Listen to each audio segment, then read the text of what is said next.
দর্শক এই মুহূর্তে রাজধানীর ভিকারুননিসা নূন স্কুল অ্যান্ড কলেজে আছেন সহকর্মী সম্রাট আনোয়ার। সেখানকার সর্বশেষ খবর জানতে যুক্ত হচ্ছে তার সাথে। সম্রাট, কিছুক্ষণ আগের চিত্রটি আমরা দেখছিলাম, শিক্ষার্থী এবং অভিভাবকদের সমাগম খুবই কম ছিল। এই মুহূর্তে বেলা বাড়ার সাথে সাথে আপনি কি অবস্থা দেখছেন স্কুল প্রাঙ্গণে, একটু জানাবেন।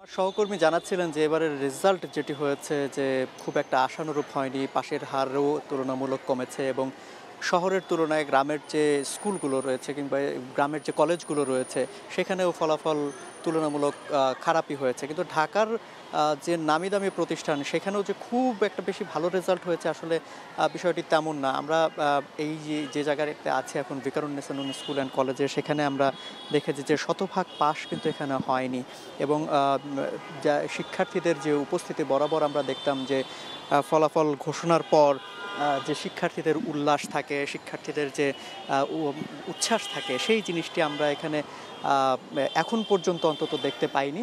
আপনারা জানেন 10টার দিকে আনুষ্ঠানিকভাবে ফলাফল প্রকাশ করা হয়েছে এবং তারপর পরে আমরা দেখেছি যে একটা নির্দিষ্ট জায়গা এখানে বেছে রাখা নেওয়া হয়েছে এবং সেখানে একটি পোডিয়াম করা হয়েছে যেখান থেকে আসলে আনুষ্ঠানিকভাবে ঘোষণা করার কথা, কিন্তু সেই ঘোষণা এখন পর্যন্ত হয়নি। কিছুক্ষণ আগে এখানে যে বোর্ডটি আছে, ফলাফল প্রকাশের জন্য যে নির্ধারণ করে রাখা বোর্ডটি, সেখানে এখানে ফলাফলটি প্রকাশ করা হয়েছে এবং এখানে লাগিয়ে দেওয়া হয়েছে। সেখানে আমরা আসার পরে দেখেছি যে মূল যে পরীক্ষার্থী তাদের মধ্যে খুব অল্প কয়েকজন, 2 থেকে 3 জন যদি বলি, এরাই এই পরীক্ষার্থীকে আমরা এখানে দেখতে পেয়েছি। কিন্তু তারাও বলছিলেন যে আসলে ফলাফল আশানুরূপ হয়নি, যে কারণে তারা আসলে গণমাধ্যম কর্মীদের সাথেও সেভাবে কথা বলেনি।